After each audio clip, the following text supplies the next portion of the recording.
রাজ্যে এলেন কিউবার রাষ্ট্রদূত, তাকে উষ্ণ অভ্যর্থনা জানানো হয় এমবিবি বিমানবন্দরে।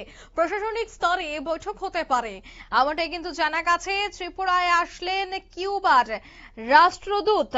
ত্রিপুরা সফরে তাকে স্বাগত জানানো হয় ভারতে নিযুক্ত কিউবার রাষ্ট্রদূত মহামান্য জুয়ান কার্লোস মার্সান আগুলিয়েরা।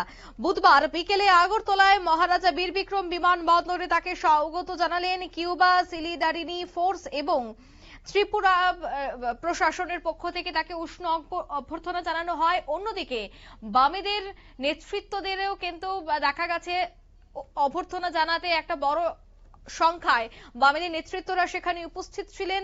উষ্ণ অভ্যর্থনা জানিয়েছেন বামেদের প্রাক্তন সাংসদ শঙ্কর প্রসাদ দত্ত। তবে এখনো পর্যন্ত সূত্রের খবর যে তিনি প্রশাসনিক স্তরে কর্তাদের সাথে সাক্ষাৎ করতে পারেন, রাজ্যের বেশ কয়েকটি অনুষ্ঠানে তিনি যোগদান করতে পারেন। তবে প্রথমবারের মতো তিনি রাজ্যে এসেছেন।